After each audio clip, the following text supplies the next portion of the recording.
আসসালামু আলাইকুম। আমি মোহাম্মদ নাফিজ মাহমুদ। আমার চ্যানেল একজন ঢাকা বলছি। সবাই শুভেচ্ছা জানিয়ে মাহে রমজানের পবিত্রতা এবং সংযমের প্রতি সম্মান প্রদর্শন করে আমার বক্তব্য শুরু করতে যাচ্ছি। আজকে আমার বক্তব্যের বিষয় পড়াশোনা কেন করবেন, কিভাবে করবেন, কেন করবেন না। আমার এই বক্তব্যর মূল প্রতিপাদ্য বিষয় এবং খুব সুন্দরভাবে আলোকপাত করা পড়াশোনার প্রতি। আমরা যে পড়াশোনা করি তা কেন করি এবং বাস্তব জীবনে আসলে আমাদের এটা কতটুক লাগে তা তুলে ধরা। তো এই প্রেক্ষাপট এবং এই বক্তব্যের পিছনে ঘটনাগুলো আগে তুলে ধরা দরকার। প্রথমে আমার পরিচয়টা আমি দিই যে আমার ব্যাকগ্রাউন্ড হচ্ছে আমি অনার্স মাস্টার্স MBA করেছি অল থ্রু মার্কেটিংয়ে এবং প্রচুর এখনও আমার পড়াশোনা করতে হয় আমার কাজের প্রয়োজনে। তো আপনাদেরকে আমার এই বক্তব্যগুলো শেয়ার করার উদ্দেশ্য হচ্ছে একটাই, যাতে আপনারা এটা থেকে শিখে আপনাদের সন্তানকে কাজে লাগাতে পারবেন। আমার আজকের বক্তব্যর প্রধান আলোকপাত হচ্ছে যে পড়াশোনাটা কেন করবেন না, কিভাবে করবেন, এবং এই বক্তব্যের মূল যে লক্ষ্য তা হচ্ছে অভিভাবকদের প্রতি। মূলত আমি আসলে চ্যানেলটা করেছি আমার যারা পুরান ঢাকার স্থানীয় যারা 2 জেনারেশন ধরে আছি, আমরা আসলে সবার থেকে পিছিয়ে আছি।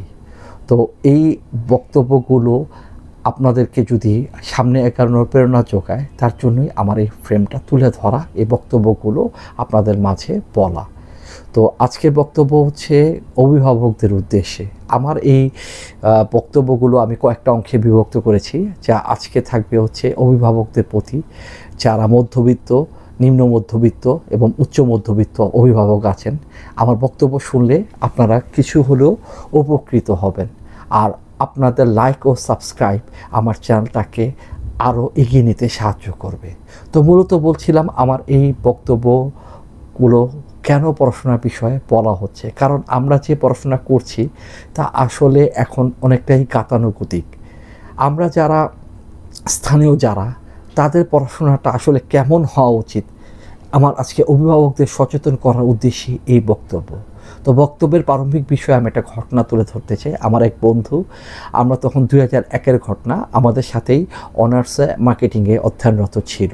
তো যখন অনার্স 2য় বর্ষের সময় তার খালতো ভাই তাকে আমেরিকা থেকে ফোন করে বলে যে বাংলাদেশে IBM-এর একটা কোর্স লঞ্চ হয়েছে যেটা খুবই ভ্যালুয়েবল। তার মা এবং বাবাকে সে অনুরোধ করে, তারা সচ্ছল ছিলেন যে তখনকার 1 লাখ টাকা খরচ করে ওই কোর্সের সার্টিফিকেট নেওয়ার জন্য। তো আমার ওই বন্ধু পড়াশোনার পাশাপাশি ওই কোর্সের সার্টিফিকেটটা অর্জন করে, যেটার মূল ছিল নেটওয়ার্কিংয়ের উপরে। পরবর্তীতে দেখা যায় এই সার্টিফিকেটের থ্রুতে সে যখন চাকরি জীবনে ঢুকে, তখন এখনকার যে রবি, তখনকার একটেলে নেটওয়ার্কিংয়ে সে কাজ পায় তার এই কোর্স সার্টিফিকেটের দরুন, এবং তার ক্যারিয়ারটা একটা অন্য পর্যায়ে চলে যায়। আজকে সে একটা প্রতিষ্ঠিত ব্যাংকে আইটিতে আছে। তার কিন্তু নর্মালি ব্যাকগ্রাউন্ড হচ্ছে মার্কেটিংয়ের, মাস্টার্স অনার্স করা, কিন্তু তার এই সার্টিফিকেট তাকে একটা জীবনের নতুন দিকে নিয়ে গিয়েছে, ক্যারিয়ারের একটা নতুন পর্যায়ে নিয়ে গিয়েছে। তো এই কথাগুলো বলার উদ্দেশ্য হচ্ছে এটা যে আপনারা সন্তানকে যখন বড় করবেন, কি পড়াশোনা করাবেন, কোথায় ইনভেস্ট করবেন, কেন ইনভেস্ট করবেন, কেন করবেন না। তো আমাদের পড়াশোনাটা 3 ভাগে বিভক্ত: English medium, English version, Bangla medium. এই রকম জগা খিচুড়ি পড়াশোনা ওয়ার্ল্ডে কোথাও নাই যেটা আমরা করি।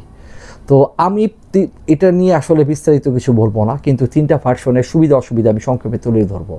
ধরুন, ইংলিশ মিডিয়ামের সুবিধাটা হচ্ছে বাচ্চার ইংলিশের গঠনটা প্রারম্ভিক অনেক স্ট্রং হয়।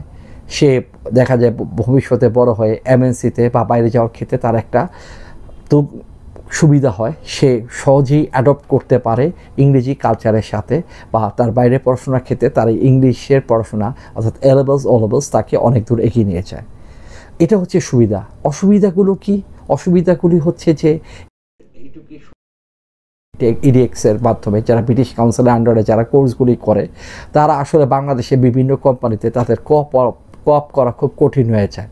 আমি গার্জিয়ানদের উদ্দেশ্যে বলছি, আপনার বাচ্চাগুলি যখন বড় হয় তখন দেখা যায় যে একটা পরিবেশে গিয়ে সেই সার্টেন টাইমে জবে গিয়ে তার টিকে থাকাটা খুব কম্পিটিটিভ হয়ে যায়, যদি সেটা লোকাল কোম্পানি হয়।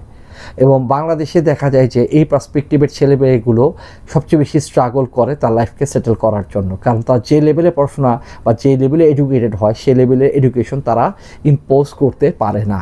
এবার আসতেছি ইংলিশ ভার্সনের কথা। এটা আসলে বাংলা মিডিয়ামের ইংলিশ রূপ। তো ইংলিশ ভার্সনের সুবিধাটা হচ্ছে ইংলিশ মিডিয়ামের মতোই, যে এখানে পড়াশোনা করলে বাচ্চারা ইংলিশ সম্বন্ধে অনেক নলেজেবল হয়, তারা জানে এবং ইংলিশের সাথে তারা সহজেই হায়ার এডুকেশনে কোঅপ করতে পারে। এ হচ্ছে সুবিধা। অসুবিধা কি, এই ইংলিশ ভার্সনের প্রয়োজনীয় মাত্রায় শিক্ষক পাওয়া যায় না এবং এই পড়াশোনাটা আসলে তাকে একটা সার্টিফিকেট ছাড়া কিছু দিতে পারে না। নাম্বার 3, এখন আমি বলবো বাংলা মিডিয়ামের কথা। বাংলা মিডিয়াম হচ্ছে সর্বজন বিদিত, এটা বাংলাদেশের পড়াশোনার, আমরা যেহেতু বাংলাভাষী সেটা হচ্ছে আমাদের মূল বিষয় হচ্ছে আমরা বাংলা মিডিয়ামে বেশিরভাগ, আমি নিজেও একজন বাংলা মিডিয়ামের স্টুডেন্ট। তো এই বাংলা মিডিয়ামের পড়াশোনার হচ্ছে আমাদের, যেহেতু আমরা বাংলাদেশ নামক একটা দেশে বাস করি এবং এই দেশেই আমাদের বাংলা মিডিয়ামের উপরই আমরা সবাই নির্ভরশীল এবং বেশিরভাগ পড়াশোনা হয় বাংলা মিডিয়ামে। তো বাংলা মিডিয়ামের সুবিধাটা কি? বিশ্বকবি রবীন্দ্রনাথ ঠাকুর বলেছেন, প্রথমে চাই বাংলা ভাষার গাঁথনি, পরে ইংরেজি শিক্ষার পত্তন। উনি তো না বুঝে কথাটা বলেনি। বাংলা মিডিয়ামের পড়াশোনাটার একটা সুবিধা হচ্ছে যে এটা আপনাকে বাংলা ভাষাতে আপনার অন্যান্য যারা আছে সহপাঠী বা ইয়ের সাথে যে কোনো জায়গায় খাপ খাওয়াতে সুবিধা নেয়। নাম্বার 2 হচ্ছে বাংলা মিডিয়ামের ছেলেপেলেদের যেহেতু পড়াশোনার অন্যান্য জায়গা থেকে চাপ কম, তারা সৃজনশীল কাজে নিজেকে যুক্ত করতে পারে। অভিভাবকরাও তাদের বিভিন্ন জায়গায় যুক্ত করাতে পারেন, কারণ বাংলা মিডিয়ামের চাপ অন্যান্য মিডিয়ামের থেকে কম। নাম্বার 3 হচ্ছে যে ভবিষ্যতে প্রয়োজনে আপনার সন্তানকে আপনি ইংলিশ মিডিয়ামের বা ইংলিশের সাথে ক্যাপাবল করার জন্য বিভিন্ন কোর্স করাতে পারবেন, যেটা ইংলিশ মিডিয়ামে একবারই অসম্ভব। অসুবিধা কি? বাংলা মিডিয়ামের পড়াশোনা আসলে তথাকথিত মানের, এটা দিয়ে আসলে মানে একটা সময় গিয়ে যখন হায়ার এডুকেশনে বাচ্চারা ঢুকে তখন তারা ইংলিশের ল্যাকিংসের কারণে বিভিন্ন ধরনের সমস্যায় পড়ে এবং তারা যখন বড় প্রতিষ্ঠানে কাজ করতে চায় এই বাংলার সার্টিফিকেটের কারণে দেখা যায় তারা একঘরে হয়ে যায়, তাদেরকে সবাই এক পেশে মনে করে। তো এর মধ্যে যদি সে আপনার আমি বলছি অভিভাবকদের উদ্দেশ্যে, আপনার বাচ্চা যদি নিজেকে স্কিল ডেভেলপমেন্ট করতে পারে তাহলে সেই প্রতিষ্ঠানে খাপ খাওয়াতে পারে। তো আমার এই প্রথম অংশের সারাংশের কথা হচ্ছে এটা, যে আপনি আপনার বাচ্চার পিছে কোথায় ইনভেস্ট করবেন, কেন ইনভেস্ট করবেন, কিভাবে ইনভেস্ট করবেন তারও আপনার হাতে। কিন্তু মোদ্দা কথা হচ্ছে যেটা, আপনি বাচ্চাকে যে লেখাপড়া করাবেন, লেখাপড়া করার আগে আপনাকে বুঝতে হবে যে কোন মিডিয়ামটা আপনার জন্য উপযুক্ত এবং আপনার বাচ্চার ভবিষ্যৎটা কী। আপনার বাচ্চাকে কি আপনি বাইরে পাঠাবেন না বাংলাদেশে রাখবেন? বাংলাদেশে রাখলে আপনি তাকে কি করাবেন, কোথায় পড়াবেন?